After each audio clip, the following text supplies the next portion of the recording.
Once upon another quiet morning in that old house in North Durham, the man woke up and listened for the sound of soft paws on the floorboards.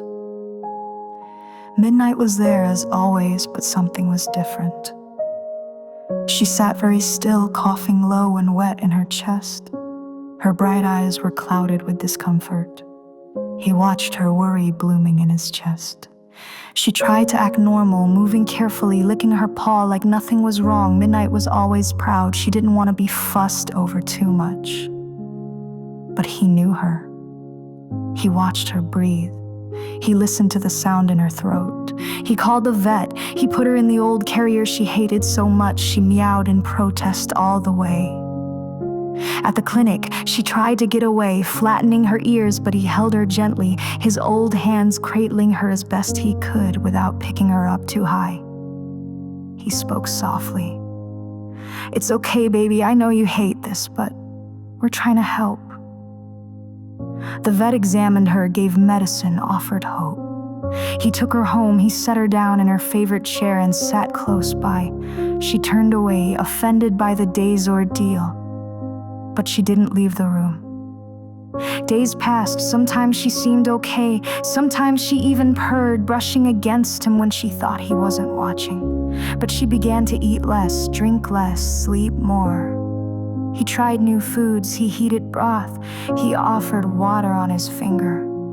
He talked to her softly like he would a child. "Please eat a little. Please drink. Please stay." She looked at him with those bright, knowing eyes, eyes that had seen him on good days and bad, eyes that had watched him cry in the dark and say nothing, just staying close. She knew. One morning she seen better, she sat up straighter, she ate a little, she wandered the old house with slow curiosity, tail flicking gently. He felt hope fill his chest. "That's my girl, that's it, you're coming back." He watched her all day, afraid to hope too much but unable not to. That night she came to him as he dozed in his chair. She sat beside him. She didn't want to be picked up, but she pressed her side against his leg.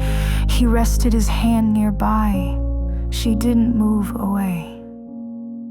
He fell asleep like that, breathing slowly, matching her rhythm. In the dark hours before dawn, she shuddered. He woke with a start. Midnight's body convulsed gently once, twice. He whispered, I'm here, it's okay, I've got you." He didn't try to pick her up, he didn't want to make it worse. He just stayed. She stilled, her breathing stopped. He pressed his hand closer. She was gone. The old house was silent except for the wind against the windows. He closed his eyes, letting the tears come freely. He whispered, "Good girl, good night. Thank you for staying with me." He let the grief wash through him. It's okay to love. It's okay to lose. It's okay to grieve.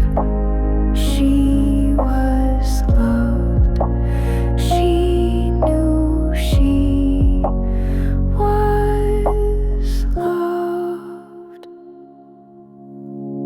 Sleep now, gentle midnight, safe where I can't go. You took a piece of my heart with you, but you left your love to grow. When the sun came up, pale and cold through the dirty windows, he wrapped her gently in an old blanket. He carried her carefully to the car. He drove out to the family land where the woods were quiet, winter bare. He walked into the trees, crunching frost and leaves beneath his boots. He found a place deep among the oaks and pines. He set her down on the ground, unwrapped her slowly. He couldn't bury her deep. The ground was too hard, frozen in January's chill, but he covered her in leaves, tucking them around her like a final blanket. He stood there a long time. He spoke softly. "I'm sorry I couldn't do better. I hope it's enough. I love you. He listened to the wind. He turned back to the car, older than before. It's okay to say goodbye. It's okay to hurt. It's okay to remember love doesn't end when someone is gone. She was my friend. She will always be my friend. Rest in the quiet earth, sleep where the